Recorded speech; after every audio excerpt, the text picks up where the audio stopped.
Il y a des entraînements, il y a les opérations extérieures, les opérations intérieures, il y a les missions annexes. Donc tout ça cumulé fait qu'on n'est pas forcément souvent là. Comme on dit, hein, la femme c'est la base arrière avec tes enfants. C'est primordial qu'elle tienne la baraque. Pas du rat.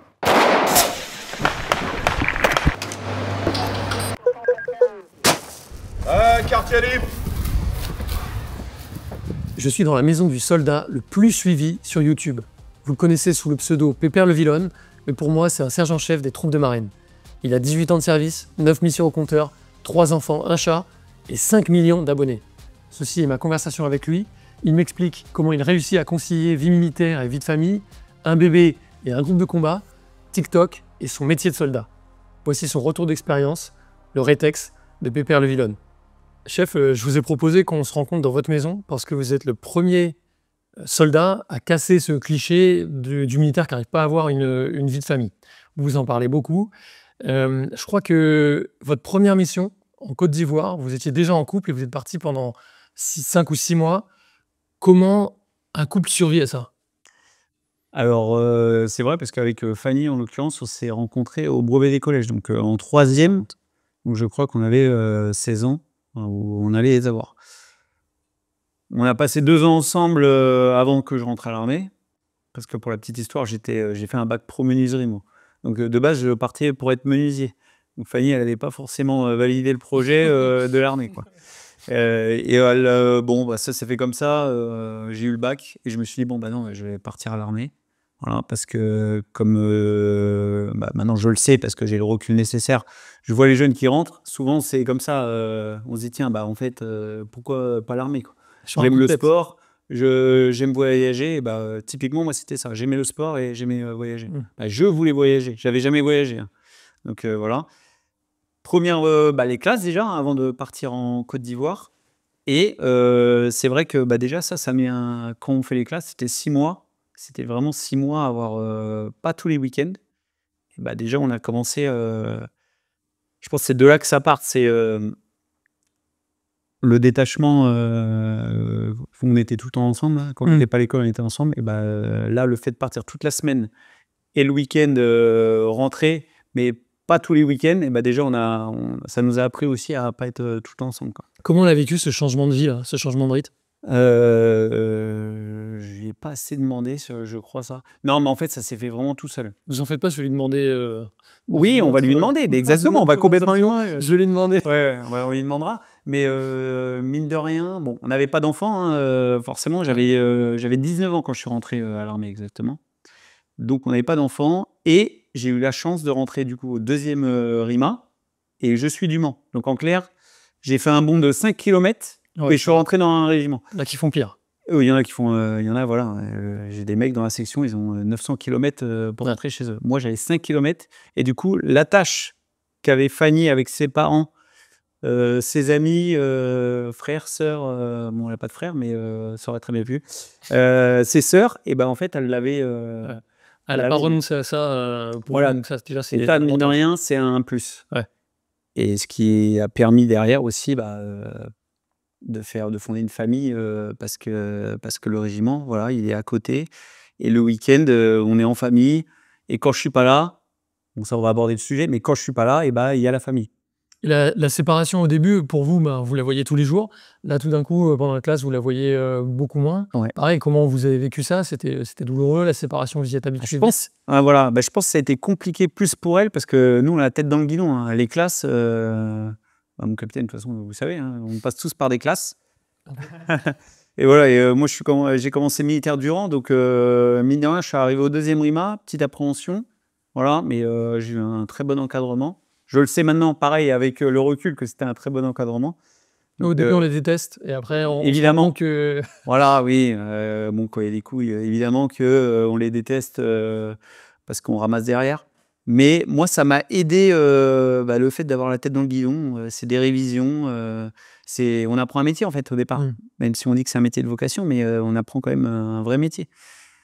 Et moi, la semaine a passé extrêmement vite, malgré le réveil 5 h du matin.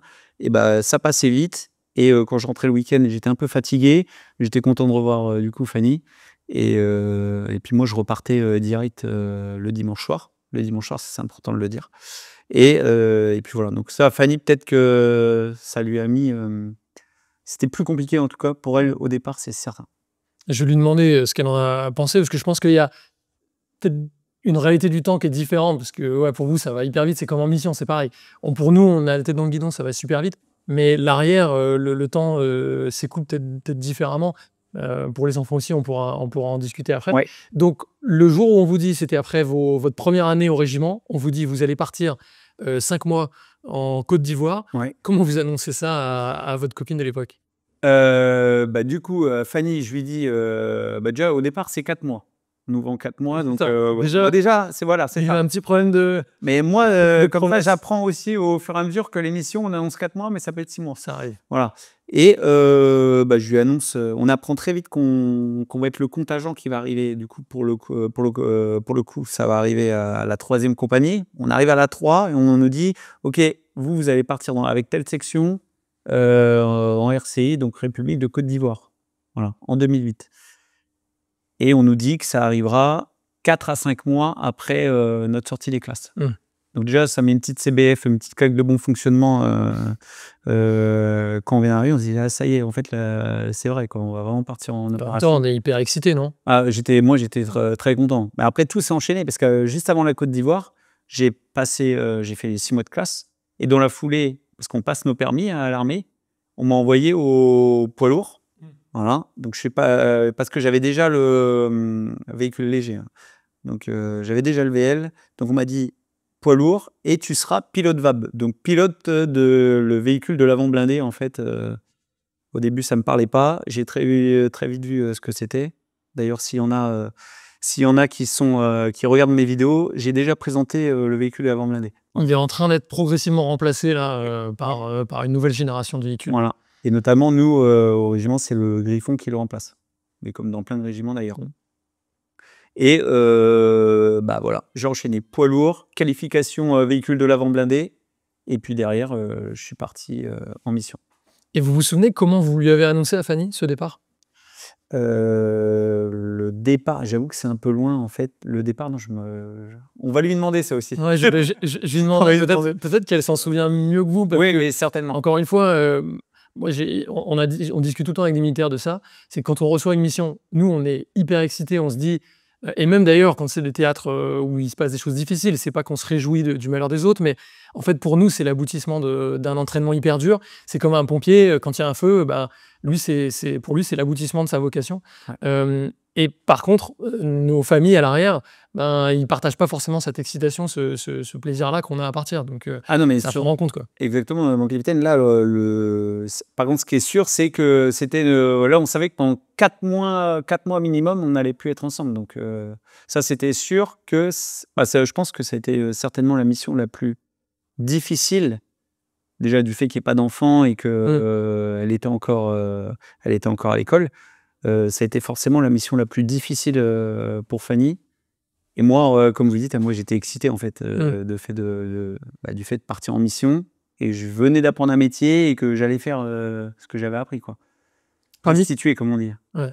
Parmi ces missions, il y en a une dont je veux absolument parler, parce que je fais le lien aussi avec ce que vous faites sur YouTube. Moi, je suis pareil, moi je consomme pas mal de vidéos sur YouTube. Et je remarque qu'il y a un trend où il y a des vidéos qu'on voit beaucoup, c'est j'ai passé 7 jours dans la jungle. Il y a MrBeast qui fait pas mal ça et tout. Vous y avez passé 2 ans, et je crois que vous avez même emmené votre famille là-bas. Oui. Alors eux, je les ai pas vraiment envoyés dans la jungle, parce que Fanny, elle est pas très... C'est pas son truc. Oui, après, c'était plus mon truc que leur truc. Fanny, Fanny, elle est restée du coup sur Cayenne. Donc, en l'occurrence, ça vous parler de la jungle. Donc, c'est le 9e régiment d'infanterie de marine qui est situé à Cayenne. On est parti 2 ans parce que dans les troupes de marine, on peut avoir cette vocation à partir 2 ans en séjour, mais c'est très bien parce que on part en famille. Voilà. Et comme vous dites, bon, je suis pas parti exactement 2 ans en forêt. Si je totalise les jours de forêt sur 2 ans, comme ça va. Ouais, les militaires ils vont pouvoir savoir. Je suis parti 130 jours. C'est bien. 130 jours sur 2 ans. Donc, Ouais, je crois que c'est dans la moyenne haute des Oui. Mili qui vont là-bas. ouais, Juste pour situer, pour ceux qui ne savent pas forcément, la Guyane, donc c'est frontière du Brésil, Amérique du Sud, donc vraiment ce territoire français. Et il y a de la forêt, c'est l'Amazonie en fait. oui, ouais, ouais. C'est complètement l'Amazonie. Après, on a des secteurs dans lesquels on va régulièrement, mais vu que c'est immense en fait. Donc on va jamais aux mêmes endroits. Et puis la mission là-bas, c'est bien la lutte contre l'orpaillage illégal. Donc à chaque fois, on est amené à aller dans différents endroits et à rencontrer toute la faune et la flore forcément, mais toute la faune de la jungle, quoi. Il y a un chiffre, moi, que j'aime bien rappeler parce que ça montre les proportions énormes de ce territoire. C'est en fait la plus grande frontière terrestre française, Ouais. elle est avec le Brésil.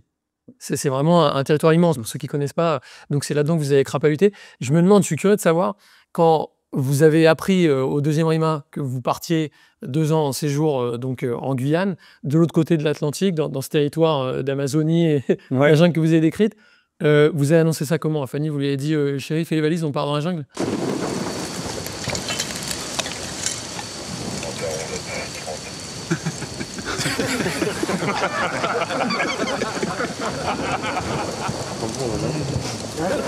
Armée de terre, peux-tu le faire? Alors là, je vais vraiment pas vous mentir. Au début, on peut mettre des choix dans nos séjours et je n'avais pas mis la Guyane. Ouais. Donc déjà, comme ça, Aussi une surprise pour vous, quoi. c'est une surprise pour moi. On me dit Guyane. Ça fait 15 ans que je suis au 2e régiment d'infanterie de marine. Et du coup, je me dis peut-être que je vais avoir un séjour que j'ai choisi. On ne sait jamais. Bon, pas le séjour. Donc franchement, pas le séjour que j'ai espéré. Parce que pourquoi déjà? Parce qu'il y a beaucoup d'idées reçues sur la Guyane. Donc tous les militaires qui y sont allés, voilà, donc qu'on fait plus ou moins de jungle, parce que ça dépend, vous pouvez être en compagnie de combat, mais pas forcément. Et il y a beaucoup d'idées reçues qui font qu'on se dit, on y va un peu à reculons, notamment en famille. Et bah déjà, moi, je peux déjà couper court à tout ça. On s'est éclaté en famille, et moi, je me suis surtout éclaté dans le travail. Voilà, j'ai pu revoir des fondamentaux du combat, voilà. Pas que du combat, parce que là-bas, c'est pas du combat nécessairement... mais j'ai retrouvé ce que je recherchais à l'armée, en fait. Cet aspect de l'autonomie en forêt. Moi, j'étais sous-officier adjoint, donc ça, c'est... À ce moment-là, vous étiez sous-off. Oui, j'étais sous-officier adjoint. Pour les gens qui ne savent pas, en fait, je suis adjoint du chef de section qui commande la section. Normalement, le sous-officier adjoint, il a plus un rôle du matériel, mais aussi de faire respecter... Toute la logistique. Il y a la logistique et puis il y a la discipline de la section, voilà. Mais comme ça, le chef de section, il se concentre sur les missions. Mais ce qui est bien, c'est quand vous faites la Guyane, et sur le terrain, vous êtes chef de détachement. Donc vous partez avec vos mecs, vous leur donnez des missions à la journée, et puis vous, à côté, pareil, vous faites votre mission. Et vous avez cet aspect qu'on recherche tous, je pense, quand on entre à l'armée, c'est être autonome. Ouais, on peut lire entre guillemets faire notre guerre, quoi. Moi, c'est vraiment ce que j'ai aimé retrouver et donner le mec qui est caporal chef. Le mec, on lui donne de l'autonomie, on a confiance en lui et les mecs ils sont fanas, quoi. Donc moi j'ai vraiment adoré. Mais quand je lui ai annoncé du coup à la Fanny, quoi. Non, parce que moi j'ai dit je mets pas Guyane, on en avait parlé avant.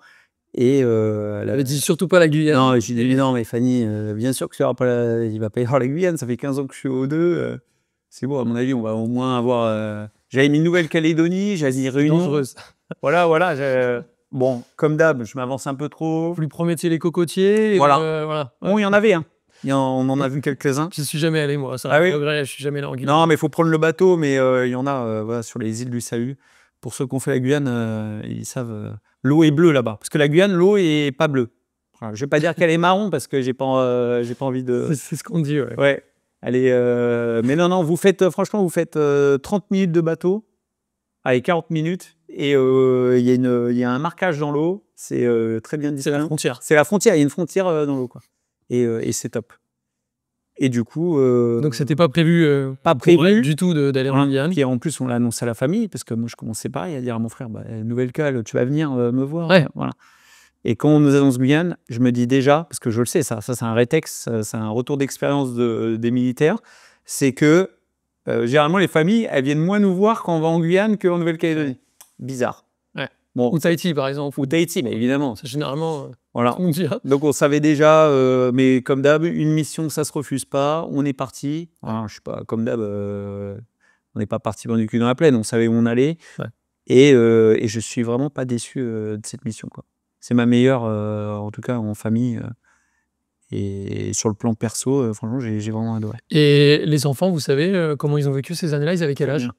Bah, du coup, on est revenu en 2023, donc Kim avait tout récent, 13 ans. en fait. Oui, alors qu'on est parti là-bas, Kim avait Ok. 11 ans. Et Aaron en avait 7. Ouais. Très bien, franchement, les Guyanais, bah, en fait, j'ai adoré moi la mentalité des Guyanais. Et ils sont très bien adaptés, pas de problème à l'école. Les familles, bah, au niveau famille, en fait, moi, je vois que du plus avec la Guyane. Et en plus, on peut faire des activités à côté. Kim fait du théâtre. Bah, là-bas, il y a une école de théâtre. On peut faire du sport comme on veut. On a les complexes à côté pour faire de la piscine. Voilà. Il y a plein de trucs. Et on a fait beaucoup plus de restaurants là-bas, je ne vais pas vous le cacher. Parce qu'en claquette, short débardeur toute l'année, voilà. Comme on dit, ça mange pas de pain, ça fait pas de miettes. Et Kim, elle était ado. Je sais pas, c'est un cliché, mais je me dis, il y a peut-être plus d'isolement là-bas, le fait de changer d'école. Comment elle l'a vécu spontanément Bah alors nous, on a une chance ou pas une chance, ça dépend. Vu qu'on est sur les réseaux, déjà quand on est arrivé là-bas, les gens savaient qu'on allait arriver Ouais. parce qu'il y en a plein qui nous suivaient des réseaux, donc des différents réseaux, YouTube, TikTok, Insta, Facebook, peu importe. Et en fait, quand ils sont arrivés à l'école, il y en avait qui les connaissaient, donc ils n'ont pas été isolés. Et c'est là où je dis que les Guyanais, ils ont été accueillants parce qu'on n'a pas eu ce problème de dire ok, bon, bah, ils viennent de là-bas, ils viennent de la métropole. Hein, et, non, ils sont très bien, ils accueillent les gens comme il faut. Et surtout les enfants, pour le terme qu'emploient les enfants, ils ont kiffé. Ouais, ils ont aimé. Ouais. Et je me dis, bon, c'est bien de dire quand même, le militaire, parfois, on est affecté dans des endroits qu'on n'a pas choisi, qu'on n'a pas décidé. Vous l'avez dit, il n'y a pas de petite mission, on y va quand même. Ouais. Mais là, si c'était à refaire, vous le referiez? Refait. Ouais. Voilà. Donc, ah oui, mais on s'adapte. On a quand même cet aspect-là dans l'armée, c'est qu'on arrive à s'adapter. Alors, les gens qui peuvent ne pas s'adapter, on le dit tout le temps, ça peut être la famille, parce qu'ils n'ont pas l'habitude de bouger. Ouais. Néanmoins, quand on a la chance de faire un séjour en famille, peu importe la destination, on s'adapte et on en profite. Parce que moi, j'ai beaucoup plus vu ma famille durant les 2 ans en séjour, parce qu'on a parlé de 120 jours. Mais en fait, 120 jours, ça fait quand même beaucoup de jours avec la famille. Quand on a un rythme de compagnie de combat, par exemple, en métropole, ça peut être beaucoup plus. Et ouais. Là, vous les voyez plus souvent en mission, en séjour Ouais. qu'au quartier? Oui, bah là, typiquement, on va en parler tout à l'heure, mais je suis en période de reconversion, donc j'ai jamais autant été là, si je peux dire. Mais avant ça, avant le départ en Guyane, on partait entre 150 jours, mais c'est vraiment le minimum, à 220 jours par an, sur un rythme. Voilà, il y a des entraînements, il y a les opérations extérieures, les opérations intérieures, il y a les missions annexes. Donc tout ça cumulé fait qu'on n'est pas forcément souvent là. Donc ça, c'est quelque chose que la famille, c'est pour ça qu'une famille doit rester soudée. Et les gens les familles de militaires, généralement, la base arrière, hein, comme on dit, hein, la femme, c'est la base arrière avec tes enfants. C'est primordial qu'elle tienne la baraque. Hein, comme on dit. Les petits, il y a eu des moments difficiles quand vous partiez en mission, vous devez leur dire au revoir pendant un certain temps? Alors, je pense que les moments les plus difficiles, ça a été peut-être pour moi sur certaines missions, voilà, notamment la Centrafrique là, que j'ai fait en 2014. Mission un peu complexe. Donc ça, c'était les moments les plus difficiles pour un départ. Parce que plus il y a de risques sur la mission, évidemment, plus il y a de difficultés à partir. Mais les enfants, on les a pas alarmés avant de partir, donc il y a pas de. Ils ont grandi là-dedans? Ils ont grandi là-dedans et ils ont pris la mission comme une autre mission en fait. Papa, ok, il est parti 3 semaines au Santac. Bon bah là pour le coup, j'étais pas parti me les geler, mais c'était et puis c'était un peu plus longtemps. Mais ils l'ont pris vraiment comme d'habitude, quoi. Il y a pas de. Vous leur dites, il y a un au revoir spécial avant de les quitter pour 3 semaines, Non, un mois, ou au contraire j'ai toujours évité. Alors ça.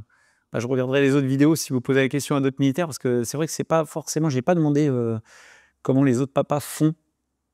Mais Et justement, en fait, moi, je trouve que c'est intéressant pour les jeunes surtout, pour lesquels ça va être une première mission s'ils ont des enfants.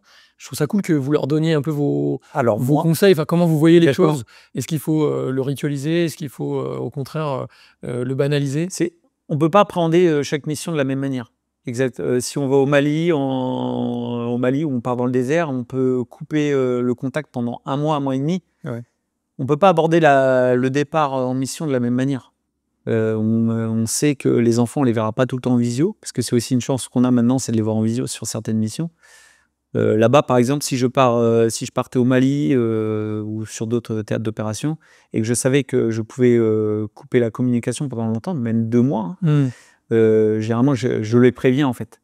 Donc en les prévenant, évidemment que bah, ça pose déjà, ouais, comme on dit, ça pose le gabarit, parce que ils savent très bien que la mission, c'est pas la même que d'habitude, parce que moi, j'essaie de donner des nouvelles tous les soirs. C'est le rituel. On essaie de pas couper en fait avec la vie normale, quoi. Papa, il part au Seito, il part au Santac, il part sur des camps d'entraînement, voilà. Donc, si je pars sur des camps d'entraînement, si je pars en opération intérieure ou en opération extérieure, et ben, je fais en sorte d'avoir le même rituel, voilà. Sauf sur certains théâtres d'opération, et c'est comme ça que moi j'aborde la chose. Il y a eu des moments difficiles où parfois justement l'éloignement fait qu'avec les enfants il y a une coupure qui se crée?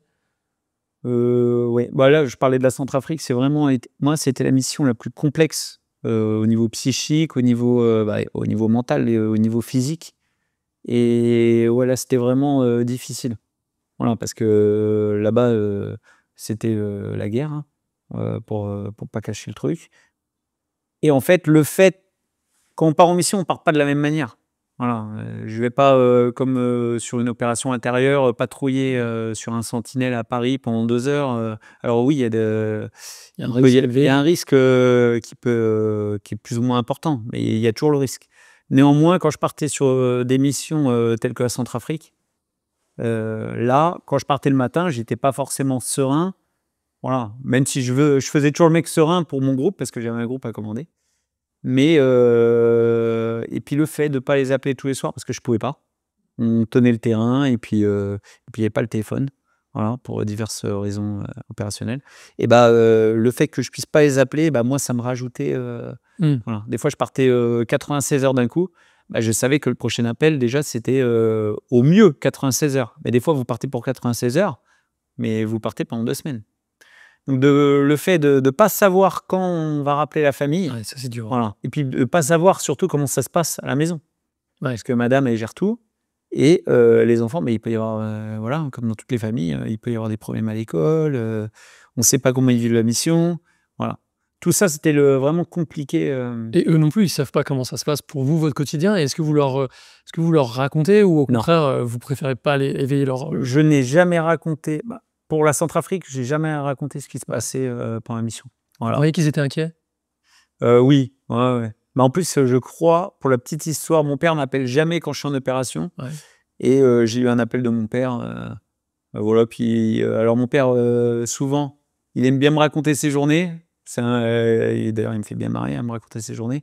Et là, il posait plein de questions, puis il était à l'écoute. Alors que d'habitude... Ouais, ouais. Alors, d'habitude, il m'écoute pas. Ça va? Ouais, non, bah, parce que moi, ça va. Ouais. Donc là, j'ai dit, ah ouais, ok. Donc même mon père s'inquiète. Je pense que la famille, ça doit pareil derrière. Non. Comment vous avez géré cette inquiétude de la famille? Il y a eu une réaction particulière? Pareil, c'est pas pour... je pense aux jeunes qui sont face à ces choix-là. Avoir plus de bouteilles, ça peut peut-être vous donner une posture où vous pouvez leur expliquer votre Ouais. méthode. En fait, c'est pas évident, hein. Puis chacun a fait la mission un peu comme il pouvait, quoi, hein. Il y a un moment donné, même moi, j'avais pas forcément toutes les réponses pour mes mecs. Je voyais qu'en fait, on se cherche tous, hein. Il y a la mission qui rassemble tout le monde, ce qu'on doit faire, le job. Comme on dit, on doit faire le job. Et puis à côté de ça, bah, on est tout seul dans notre lit avec nos pensées, voilà. Donc, en fait, c'est pas évident. Alors après, s'il y a un conseil, évidemment, moi, au niveau familial, je pense que c'est important de ne pas inquiéter, en tout cas, la famille. Je pense qu'on l'a vécu du mieux qu'on pouvait par rapport à la mission, hein. Et après, en parler au retour. Voilà. Et s'il y a eu des manquements, des loupés, bah, c'est là qu'on rattrape tout. Hein. Moi, ce qui était compliqué après la centrale, c'était de revenir en famille. Bon, on a un sas de décompression quand on revient. Bah, je crois que c'était d'ailleurs. Nous, c'était à Chypre. Voilà. D'ailleurs, pour la petite histoire, on n'a pas fait 3 jours, mais on a fait 6 jours parce qu'il y a eu un problème d'avion. Et c'est la première fois que j'ai aimé qu'il y ait un problème d'avion. Voilà. Non, mais en fait, il fallait qu'on, comme on dit, c'est un sas de décompression. Il fallait vraiment. Il y en avait plein dans mon groupe qui se sentaient pas de revenir encore en famille. Ouais. On était vraiment H24 dans la mission. Il n'y avait pas de coupure. Et oui, j'ai vécu le truc inverse, c'est-à-dire une coupure comme ça. On s'était pas à Chypre, mais où les gars disaient, bah, ils ont qu'une envie, c'est rentrer dans leur famille et ils comprennent pas pourquoi on les retarde 3 jours. Je suis complètement de cet avis-là de base. Il y a des fois, on fait des sas et on se dit, oh, c'est bon, on peut revenir. Mais pour certaines missions, je pense que c'est primordial. Alors peut-être pas pour tout le monde, hein, tout le monde a eu, mais en fait, mine de rien, on décompresse. Ça y est, il n'y a plus les ordres tous les jours. Bien aussi, Non, mais franchement, je serais rentré au bout de 3 jours, j'aurais été heureux de voir mes enfants, voilà. Mais déjà, je sentais que dans le groupe, il y avait des mecs qui en avaient besoin, voilà, parce qu'il y en a, tout est retombé en fait. Hein, quand on dit, il y a toute la pression qui retombe. Et en fait, on en avait besoin. Et même moi, en fait, le fait de commander mon groupe H24 pendant 4 mois, et revenir tout de suite à la vie familiale, j'avais besoin d'une coupure aussi pour revenir dans les meilleures conditions. Et d'ailleurs, l'avenir nous donne raison parce qu'au final, moi, j'ai pas eu de problème. Ça peut arriver, hein, des problèmes. Voilà, on peut parler du syndrome post-traumatique, mais moi, je trouve qu'on a été bien pris en charge. Parce que dans ces sas de décompression, on voit le psychologue, voilà. Et si on a besoin de parler, on a quelqu'un à qui parler. Et moi, j'ai des mecs à moi, ils avaient besoin de parler, par exemple. Peut-être que ça vous a laissé le temps de préparer justement le retour dans la famille. Ouais. Les enfants, ils ont grandi, ils ont peut-être ils sont déshabitués à votre présence. Vous pouvez nous raconter comment ça s'est passé pour vous, un retour de mission comme ça? Bah moi, en l'occurrence, il y avait que Kim qui était né en 2014. Ouais. Voilà. À votre retour de Centrafrique, vraiment, Kim avait 4 ans. 4 ans, et puis ça a grandi tellement une vitesse. Voilà, donc j'ai loupé 4 mois. Ouais. Et puis, pareil, on n'en parle pas assez, mais les familles prennent des habitudes sans nous. Ah oui. Voilà, donc Fanny, elle gère. Il s'habitue à vivre sans le papa. Voilà, donc elle gère les papiers, elle gère tout. Fanny, elle pourrait le dire, mais elle avait quand même un enfant en moins à gérer, moi. Mais bon, mine de rien, mais d'ailleurs c'est faux. Elle a dit ça, mais c'est pas vrai. Faudra pas la Je lui demanderai. Évidemment. Donc elle a tout géré de A à Z. Et quand on dit tout gérer, voilà, il y a Kim qu'il fallait gérer, l'école, parce que c'était les débuts de l'école. Ouais. Et puis c'est une jeune maman, et puis moi je suis pas là, elle sait pas ce que je fais en mission. Du coup elle. J'attends que ça arrête de pleurer. Donc c'est bon. Ouais, c'est bon. Okay. On est dans votre maison, donc. Oui, d'accord. Les auditeurs, ils me comprennent. Ouais, parce que là, du coup, maintenant, il y a Kera qui est né. Et il n'y a pas eu de moment, le fait d'être réapprivoisé par vos enfants, ça a été long, c'est rapide. Franchement, je trouve que Kim, elle a vraiment alors, est-ce que c'est parce qu'elle a toujours connu ça? Elle a très bien su s'adapter. Et on n'a jamais eu de problème sur toutes les missions qui se sont passées. Ah ouais, jamais? Non, parce qu'en fait, j'ai fait 2 missions avant que Kim naisse. Et après, Kim a connu toutes mes missions, quoi. Donc, 8 missions derrière... elle a tout vécu, quoi. Et le petit? Et Aaron, il est né en 2015. Donc 2015, Aaron, il a vécu 3 ou 4 missions. Non, 4 missions. Et Aaron, il est... Aaron, c'est un peu le... Ouais, on ne sait pas ce qu'il pense. Aaron, il est toujours la petite tête c'est toujours le garçon qui a la tête dans les étoiles. Ouais. Et puis voilà, il montre pas ses émotions. Bon, après, je pense qu'on a fait en sorte que ça l'impacte pas, hein, l'émission. Mais je pense que pareil, il a pris le pli comme sa sœur. Et il a vu que sa sœur, ça doit aider aussi, hein, le fait que Kim, on voit pas. C'est normal pour elle. C'est normal pour elle. Il s'est dit, c'est normal, papa, il part. Pas, Bon, il part 3 semaines, là, il part 4 mois, là, il part 2 mois. Voilà. Et puis, comme ça. Bon, Aaron, il réfléchit autrement parce qu'il me pique ma place dans le lit quand je suis pas là. Donc, ça, c'est un autre débat. Et des fois, ça l'embête un peu que je revienne sur certaines missions.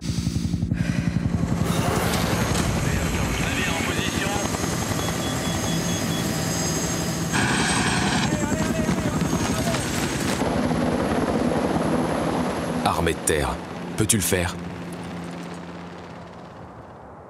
Vous avez eu un petit lapsus, vous avez dit comme un gars de ma section. Il y a des moments où, dans l'éducation de vos enfants, les petits réflexes de militaire reviennent. Ouais, bah moi j'ai des réflexes, j'ai plein de réflexes de militaire. Je sais que vous lâchez des réveils de temps en temps dans vos vidéos. Ah oui, les enfants. non mais j'ai un langage très militaire à la maison, Ouais. mais j'ai pas le comportement qu'on pourrait dire de militaire. Voilà. Moi, autant je peux être discipliné avec des gars de ma section parce qu'on est à l'armée et il faut.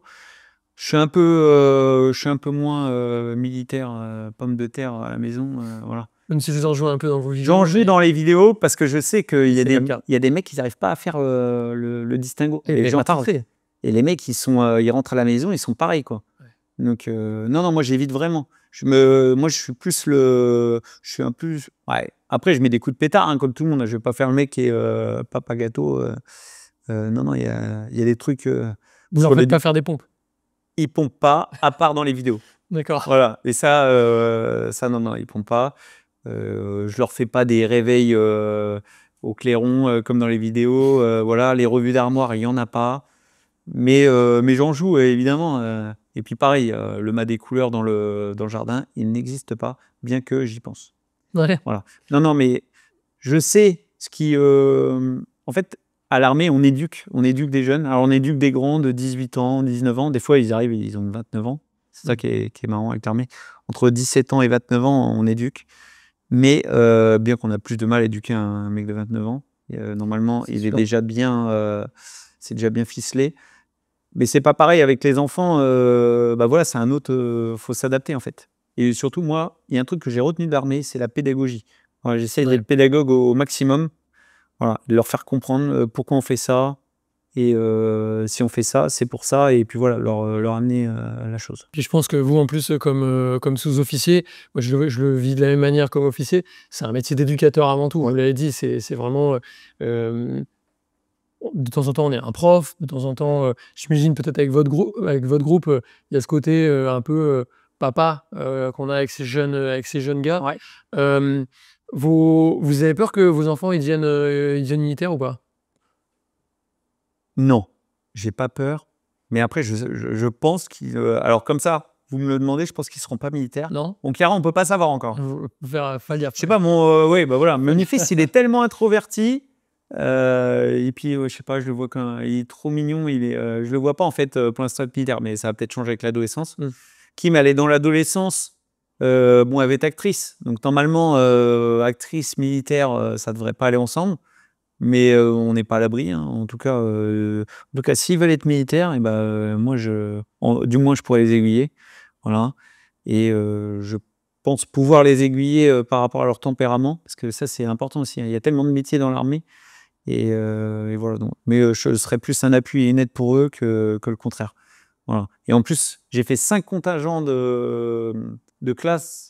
Donc, Il y a des jeunes qui viennent, qui sont civils. Ah oui, et voilà, qui quand on dit rentrent les dans classes, c'est les centres de formation initiale pour les militaires du rang. Donc, pour ça, je pense savoir comment au moins aller aiguiller les gens qui En rentrent. tout début de sa carrière, si jamais. Voilà. Et j'essaye de le faire d'ailleurs sur les réseaux. Voilà, j'ai de nombreuses questions et du coup, Ah oui, vous avez plein de jeunes qui jeunes. se tournent vers vous. En fait, il y a plein de jeunes qui veulent rentrer à l'armée et ils me voient un peu comme un référent parce que du coup, ils me voient sur les réseaux et on me pose forcément les questions. Bon, je ne peux pas répondre à tout le monde, mais c'est pour ça qu'on fait des lives régulièrement pour répondre aux questions des jeunes. Voilà, mais ils sont très investis là-dedans, la jeunesse. Donc vous êtes youtubeur, Ouais. on peut dire ça comme ça. Je vais mettre les pieds dans le plat. Qu'est-ce qu'un soldat fait sur YouTube? Bah, c'est une bonne question. Au départ, c'est la question qu'on se posait. Voilà. Je suis un peu parti sur les réseaux. Alors, c'est Fanny qui a commencé sur les réseaux en 2019. Moi, j'étais pas très réseau. Moi, j'étais beaucoup dans la connerie. Je suis un peu le mec qui faisait les blagues autour du feu à l'armée. Et Fanny, elle a essayé de me mettre sur les réseaux. Première année sans succès de sa part. Parce que voilà, j'avais peut-être le côté militaire qui va parler sur les réseaux. Je me suis dit, ouais, ça va être mal vu. Puis au final, on a mis en avant notre côté famille. Voilà. Je suis plus venu en tant que youtubeur côté privé, sans exposer l'armée. D'abord à la maison, Ouais. avant d'être au régiment. Oui. Et en fait, on a monté une communauté comme ça grâce à la vie de famille, en fait, tout simplement. Donc ça prouve aussi qu'on peut avoir une vie de famille à l'armée, sans montrer l'aspect militaire. Moi, je me rappelle, c'était la blague. J'étais paysagiste, parce que j'étais souvent dans la forêt. Donc en fait, j'essayais de montrer un peu la forêt, les champignons, la survie. On vendait le truc. J'ai connu un soldat qui disait qu'il était éleveur de dauphins dans sa Éleveur de vie, dauphins dans sa vie privée. Oui, donc ça devait être un marin alors. Ouais. Oui, donc voilà, ça peut arriver.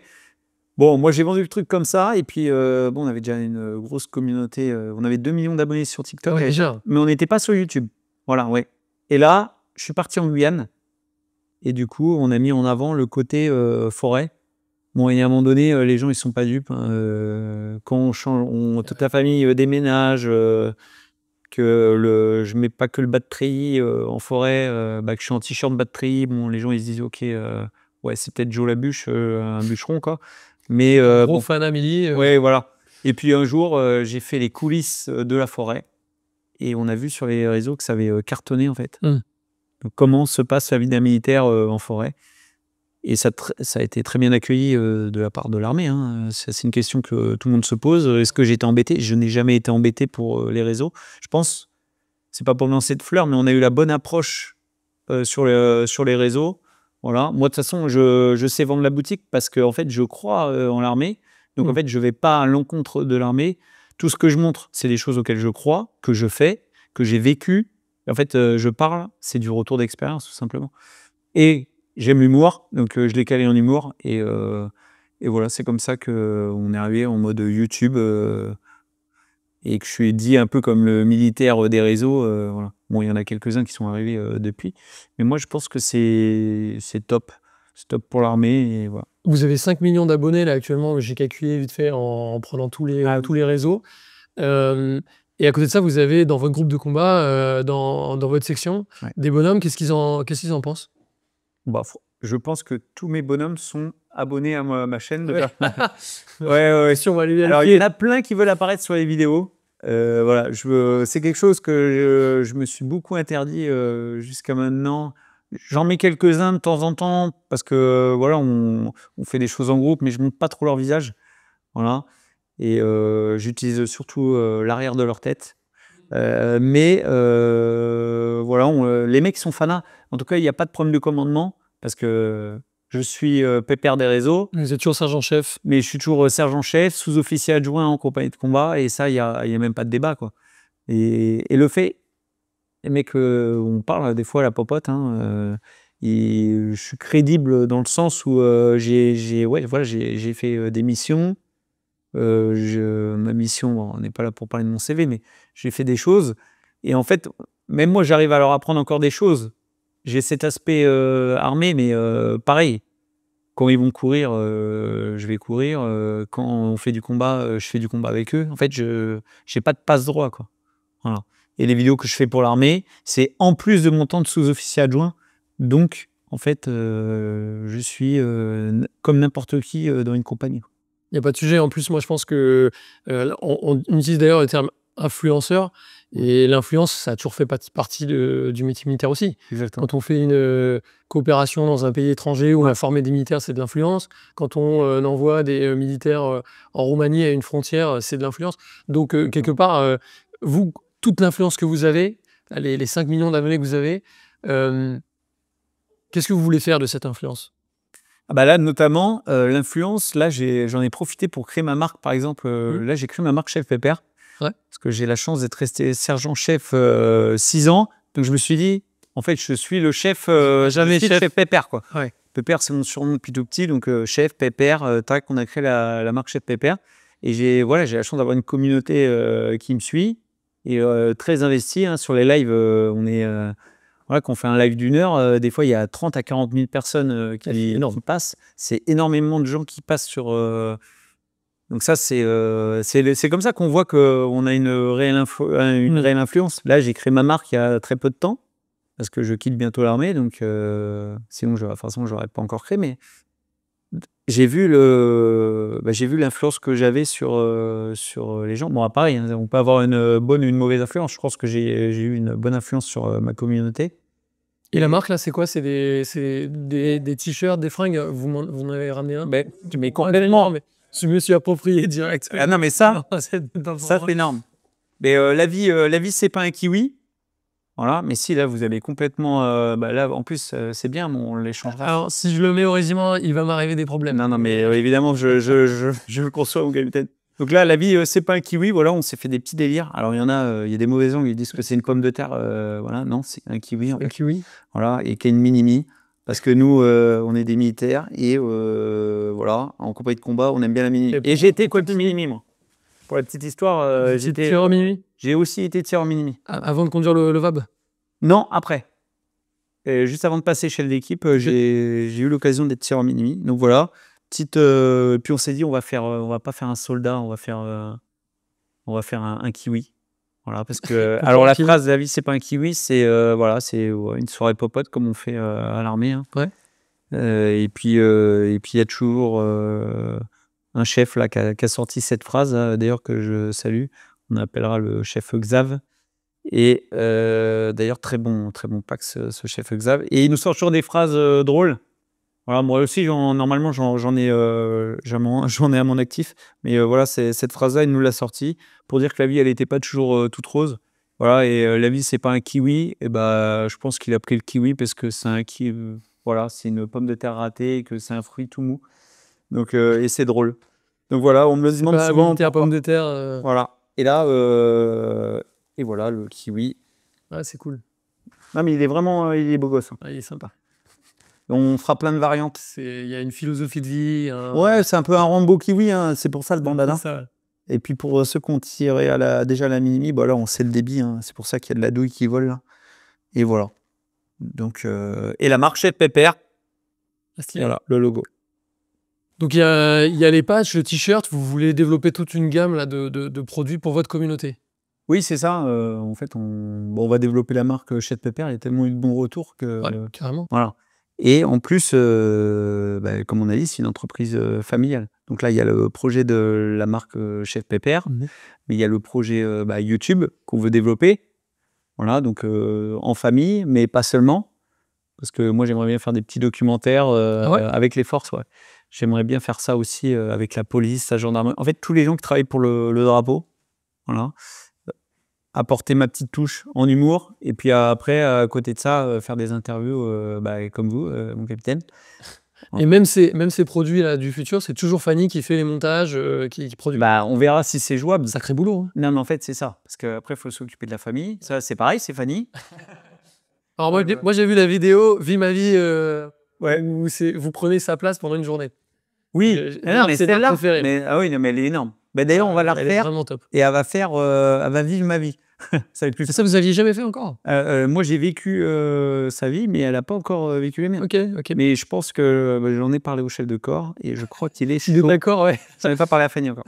Voilà. Donc là, vous changez d'état d'esprit, là, c'est entrepreneur. Ah, c'est complètement entrepreneur. Et qu'est-ce que l'armée, qu'est-ce que vous avez appris dans l'armée qui vous servira comme entrepreneur? Alors, vu que je suis sous-officier adjoint, la logistique, c'est mon domaine. Ouais. Non, mais en vrai, mine de rien, je gère du matériel tout le temps. On gère des hommes aussi, hein, forcément. Mais ce côté entrepreneuriat, c'est aussi gérer des hommes, c'est gérer du matos. Et puis l'esprit d'entreprendre, moi j'adore. Hein, en fait, grâce à l'armée, j'ai aussi investi dans l'immobilier. Donc j'avais déjà ce petit côté... j'aime bien boursicoter aussi, voilà. En fait, je fais plein de petits trucs à côté qui me permettent, qui touchent un peu à l'entrepreneuriat que j'ai pas pu développer parce que étant militaire. Mais là, j'aurais tout le temps de le développer et c'est quand même, je pense, tout ce qui m'arrive de toute façon, c'est grâce à l'armée. Hein. Même les réseaux, la partie influence.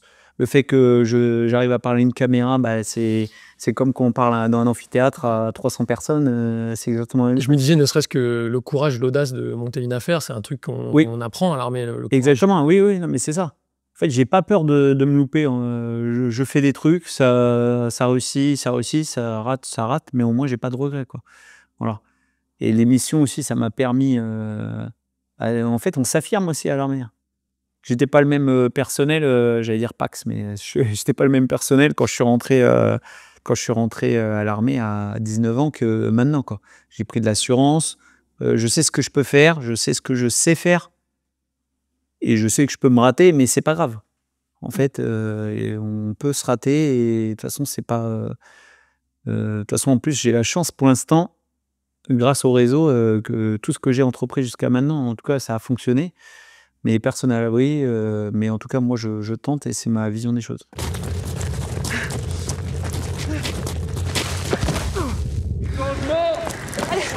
Allez, donne-moi ta main.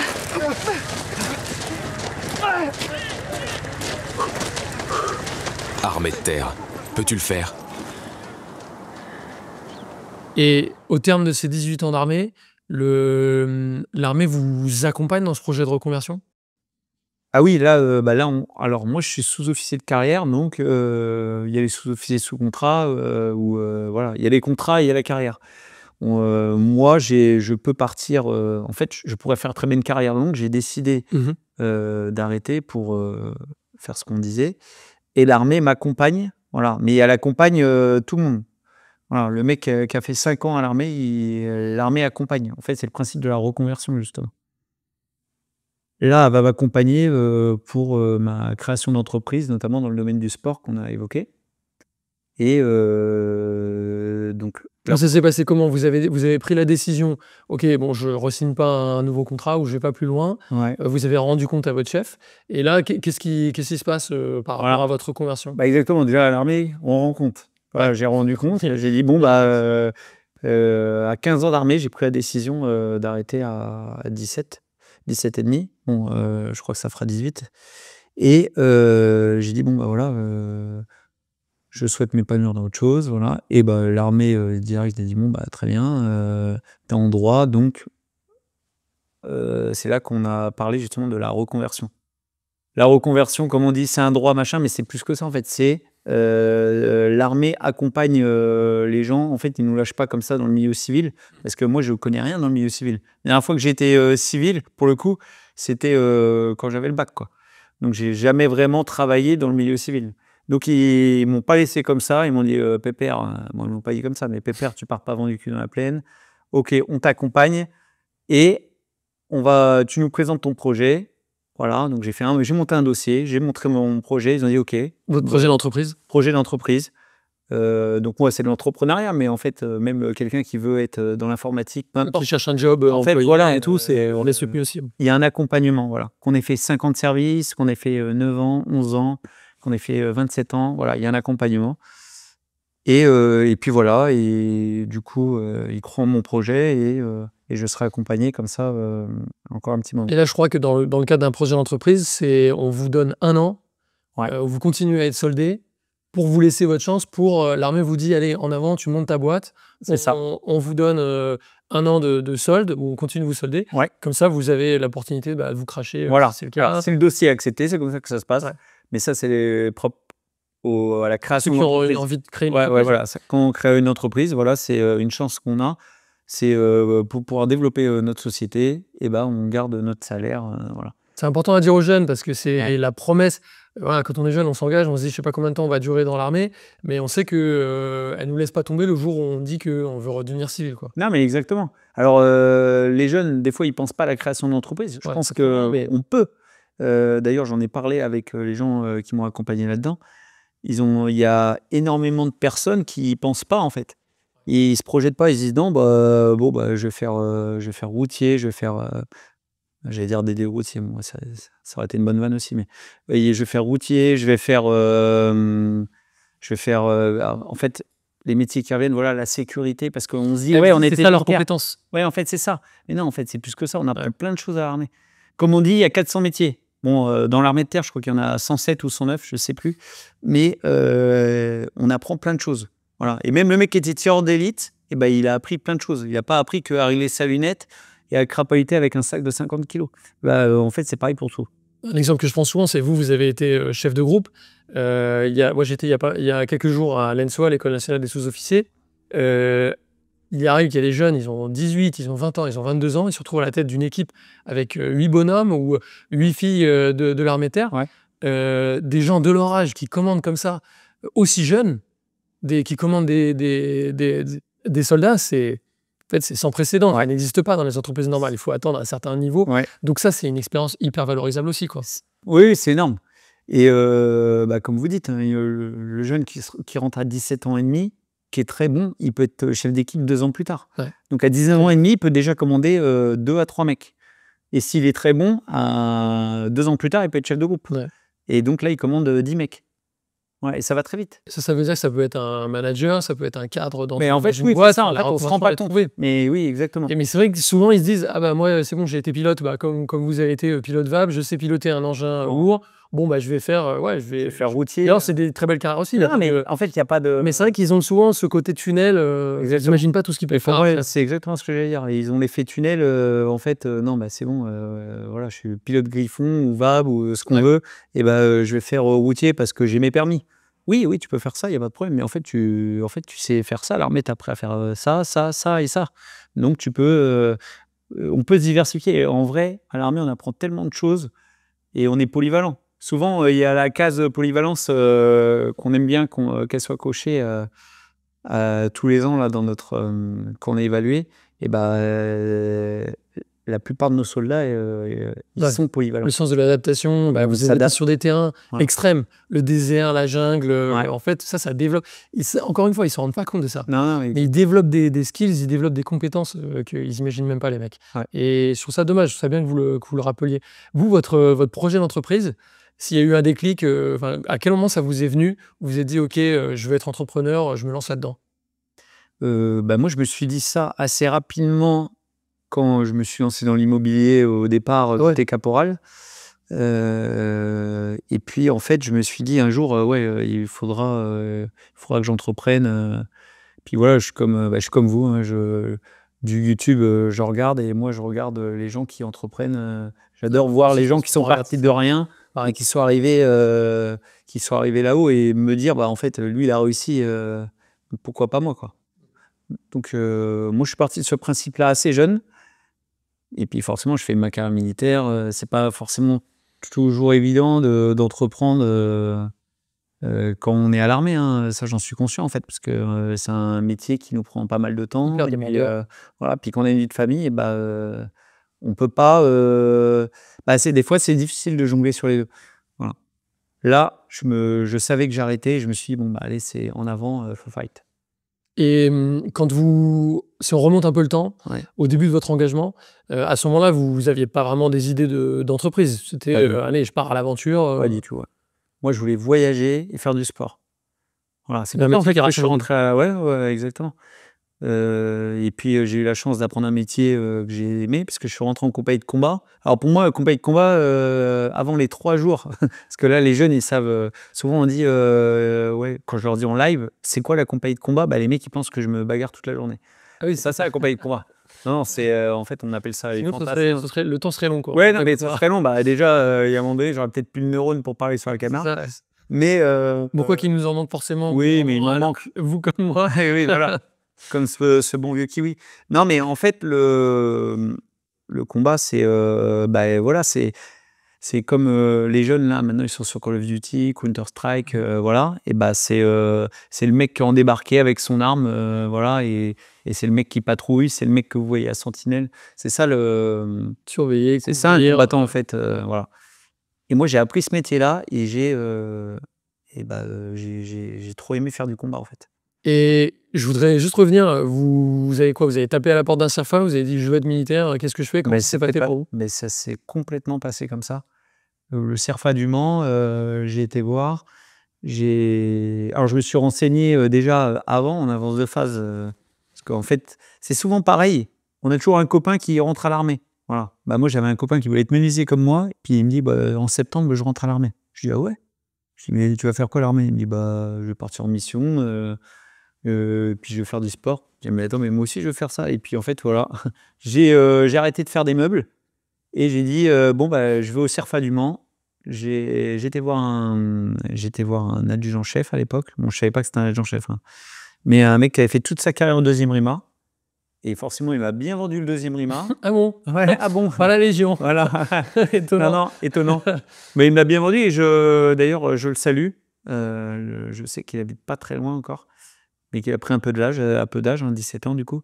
Mais je le remercie parce qu'en fait, il m'a bien aiguillé et derrière, je suis parti faire mes 3 jours. Alors avant, ça s'appelait, je sais même plus comment ça s'appelait. Ça s'appelait CSO. Mais maintenant, c'est les groupes recrutement spécialisés là. En fait, le CIRFA, pour dire à ceux qui ne savent pas, il y a des bureaux de l'armée Ouais. dans toute la France. Ouais, Et en effet, si un jeune il a des questions sur l'armée, ouais, il frappe, il sera accueilli et puis on Voilà. prend ses questions, quoi. exactement. Des questions, comme vous dites, il y a des questions sur l'armée, hein, qui veulent rentrer à la réserve ou qui veulent rentrer dans l'active. Donc c'est le. Comme ça, de tomber sur cet adjudant-chef et qui vous a dit, qui vous a fait penser que ok, c'est bon pour moi, je signe. En fait, c'est mon pote qui s'était renseigné limite pour moi et puis il m'a tellement bien vendu le projet que j'avais 18 ans là, le temps que je rentre, 19 pour le coup. Et je me suis dit c'est en avant. Et quand vous allez au CIRFA, on vous donne des petites brochures là, ils vous font attendre sur un petit canapé bien confortable. Et C'est j'ai toujours pris. confortable. Voilà, ouais. Du chauffage, Exactement. bien. Non, mais c'est bien, ils nous mettent en condition et Ça ressemble vachement après. ouais, voilà, ouais. Moi, j'avais fait quand même, avant, j'avais fait ma journée d'appel préparation à défense. Vous l'aviez déjà fait avant. Et au 2e RIMA, pareil.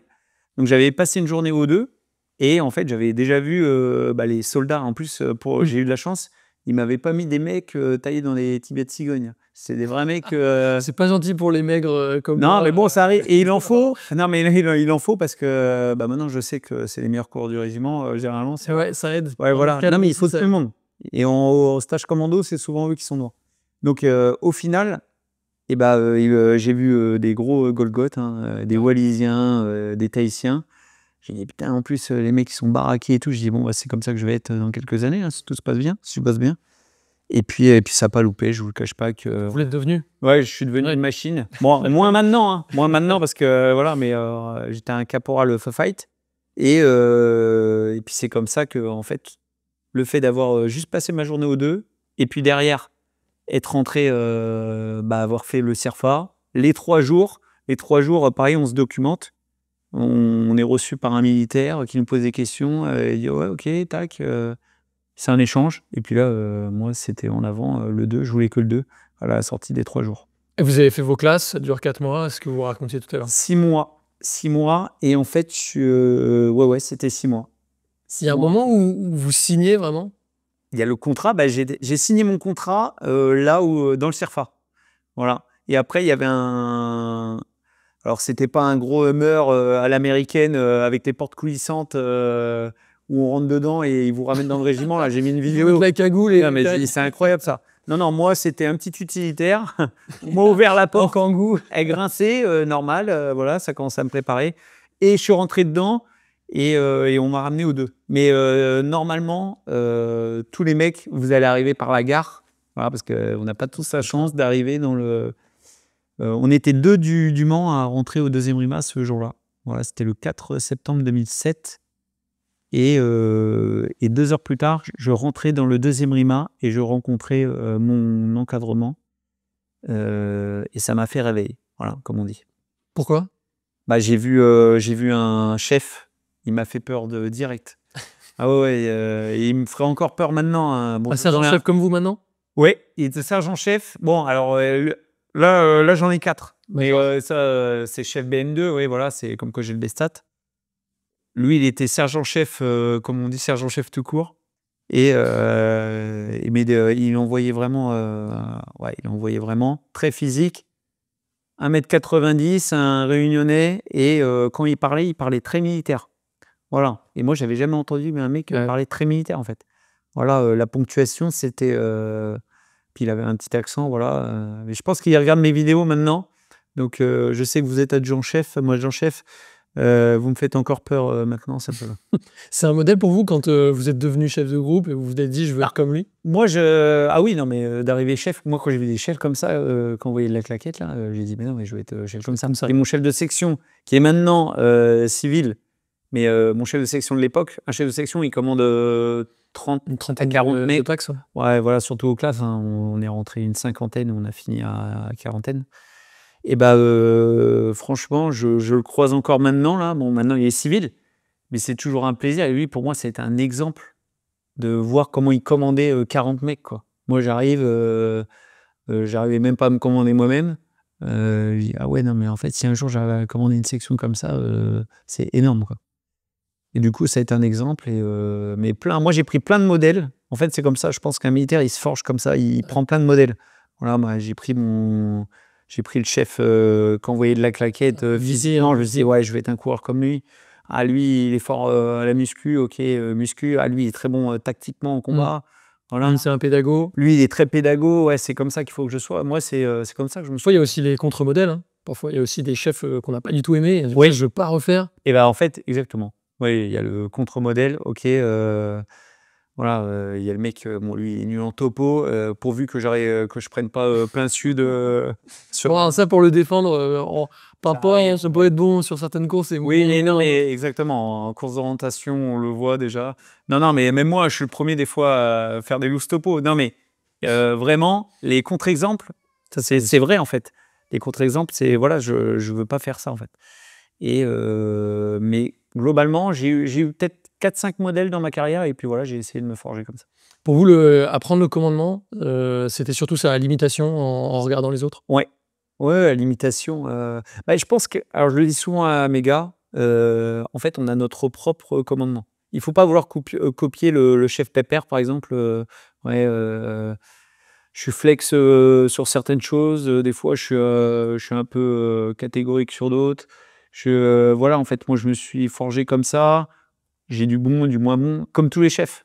Voilà, mais en fait, faut pas vouloir copier les chefs. Faut prendre ce qu'il y a de bon. Ouais, ok, tiens, je peux être comme ça. Voilà, ce qu'on disait. Mais copier un commandement, je pense pas en fait. Ouais, c'est pas Faut vraiment faire ça par rapport à notre personnalité. Moi, par exemple, je suis un mec qu'on dit flex. J'aime bien rigoler avec mes mecs. Mais il y en a, ils ont une approche un peu plus retenue. Il y a des chefs comme moi. Voilà, ils sont un peu plus retenus, mais c'est pas pour autant que c'est un mauvais commandement. Et il y en a, ils sont un peu plus. C'est comme à l'armée. Il y en a, ils sont un peu plus carrés sur certaines choses, d'autres plus carrés sur d'autres. C'est comme Moi, ça. j'ai fait un peu cette erreur-là quand je suis arrivé. Nous, on est officier, on arrive tout de suite chef. Ouais, Je pense qu'au début, j'ai joué un rôle. Je cherchais à jouer un rôle. ouais. Et au fur et à mesure, on se rend compte que déjà, les mecs, ils sont pas dupes de ça. Et on se rend bien compte que la seule manière de commander, comme vous l'avez dit, c'est d'être soi-même, quoi. Ça fait un peu cliché de dire ça, mais c'est vrai. Mais c'est bien que mon capitaine, c'est exactement ça. Moi, tous les officiers pas tous, parce qu'il y en a, ils arrivent, en fait, ils prennent très bien le pli. Mais il y en a beaucoup, et ça, c'est le rôle du sous-officier adjoint. Ouais, Donc, il conseille. voilà. On est à un rôle de conseil. Le lieutenant, il arrive, il apprend certaines choses, il apprend un métier en plus. Il est comme tout le monde, hein. Sauf que lui, il apprend à gérer 40 mecs dans la foulée. Et du coup, il faut l'aiguiller. Et en école, c'est des retours d'expérience d'école. Et c'est le rôle du sous-officier adjoint de lui dire, OK, c'est peut-être mieux que vous fassiez comme ça. On le voit beaucoup, hein, c'est normal en fait. Ouais. Mais c'est un accompagnement. Moi, je sais que j'ai toujours accompagné mes chefs de section de la meilleure des façons. Après, on y arrive ou on n'y arrive pas. Après, c'est une affaire d'hommes et d'humains. Et ça, c'est comme ça. Mais ouais. Vous avez déjà des gars dans vos groupes, ou des gars que vous avez commandés, des gars et des filles qui sont devenus comme vous, sous-officiers, ou qui partent Il y en a, ils m'ont dépassé. Ouais. Voilà. Alors, le fait que j'ai dit que j'ai arrêté il y a 2 ans, ma carrière, c'est. Elle se ralente. Je pense qu'à l'heure d'aujourd'hui, je serai adjudant. Et du coup, là, il y a quelqu'un qui vient de passer adjudant, là, à qui j'ai fait une formation. Avant, il y avait la FSE, donc ça n'existe plus. Et du coup, là, il m'est passé devant, donc très bon Pax. Et il y a des gens à qui j'ai fait des classes qui sont lieutenants maintenant. Ah ouais. Ils ont fait. Officier. Voilà. C'est bien. Ouais. Et on a la chance de pouvoir passer aussi officier. Ouais. Et c'est très bien en fait de voir un mec à qui on a fait des classes, voilà, à qui j'ai mis les coups de pétard. Voilà. Et maintenant, il est en mesure de me commander et il commande une section. Donc non, moi ça c'est bien. Et puis j'ai des gens de mon contingent qui sont maintenant commandants, quoi.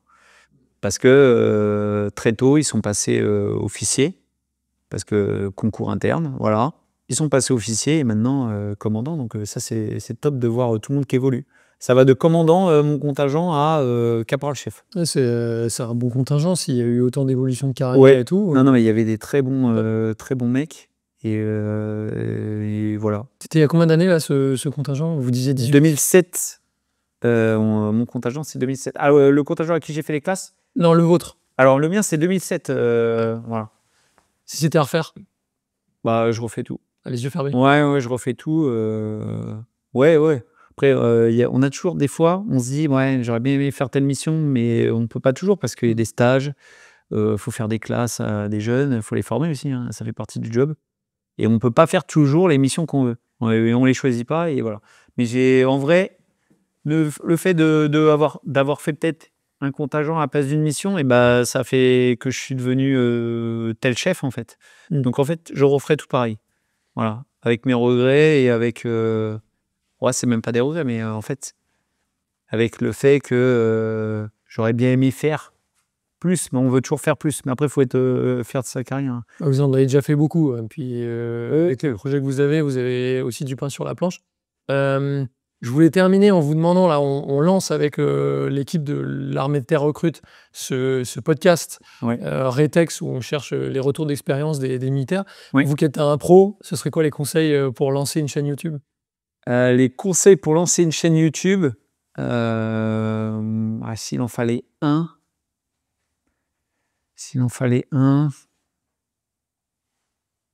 rester soi-même. En fait, les gens aiment s'attacher à une personnalité, je pense.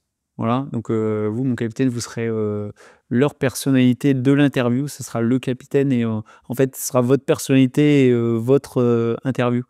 Et voilà. Et je pense que rester soi-même, les gens, en fait, c'est ce qu'on dégage qui font que les gens accrochent, en fait, tout simplement. Donc, pas de conseils, en fait. Restez vous-même. Ok. Comme dans le commandement, en fait. Comme dans le commandement, ouais. Ouais, pas vouloir copier un autre documentaire. Et faites votre truc. C'est sûr, je ne pourrais pas vous copier, en tout cas, chef. Ouais. Merci beaucoup. Mon capitaine. C'était top de discuter avec vous.